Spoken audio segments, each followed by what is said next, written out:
Good morning. How are you today? Very well, thank you. Should I ask what you are selling, or just assume that for no other reason you want to converse with me?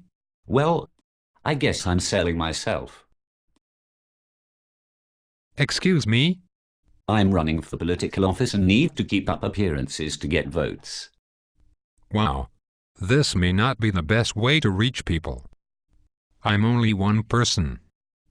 While this may seem very honorable, I don't think this is very effective. Well, that's okay because I'm my own brand and I know how to sell myself. I've already got the backing of the pharmaceutical companies, the banks, and some major churches. I just wanted to talk to at least one regular person before I decide your fate, based upon their contributions. Is that really how you see the issues? Of course we spin it, so we don't look totally evil. So, healthcare for little poor kids and our oldest citizens? That's communist, socialist, and un-American. Unless we keep the prices high and unaffordable for some, the quality will go down. Americans don't want bad teeth like the Europeans now, do they? Didn't that sound convincing? Despite the fact that there are numerous models of this worldwide, you do realize that we give away billions of dollars to already profitable and even unprofitable corporations? Isn't that a form of socialism as well? Actually, yes, it is, but we prefer to call it encouraging growth. We could let capitalism allow the best ideas and most affordable products to win. We could just let the market determine who fails or succeeds. But you'd have to be a 2-year-old to believe that we would play that game with our billions of dollars. You can do all of the pulling yourselves up by your bootstraps. We will enjoy the security provided therein. Wow. What about the environment? That's pretty straightforward, right? Clean water, safe food. Ha ha ha ha. The environment is just another resource.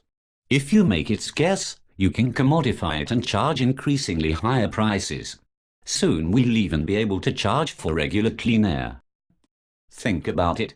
Say 50 years ago, how many people would have believed that you could charge more for bottled water than you do for milk, or even gasoline?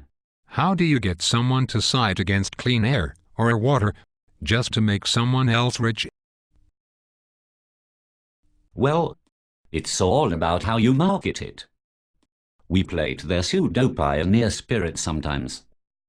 We say that wasteful spending on regulation is driving prices up, whereas their forefathers would have had little to no regulation and would count on common sense Americans making the best choices. Surely no person would support a product that kills them and puts their children's lives at risk. Right. Cigarettes. Really? It's just us using their desire for freedom against them.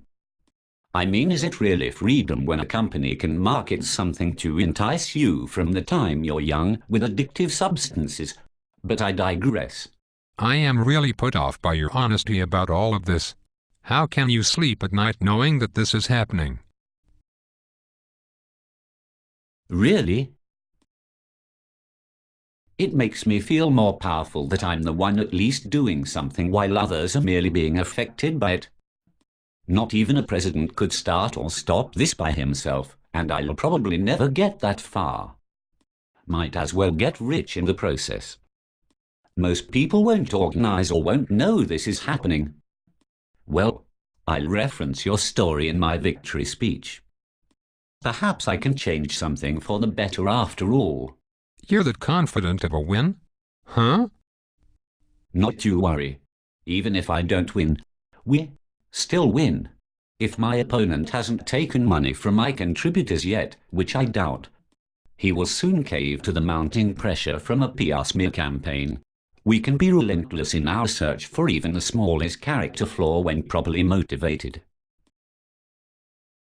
If I don't get elected, I'd use the connections I have amassed to further my other ventures. Don't worry about me, little person. So am I really supposed to just go back to work and act like I don't know any of this? Hey, Ace. You could spend your entire life dedicated to opposing this and end up no further than where you started. The question is merely, how do you want to live? On your feet or on your knees?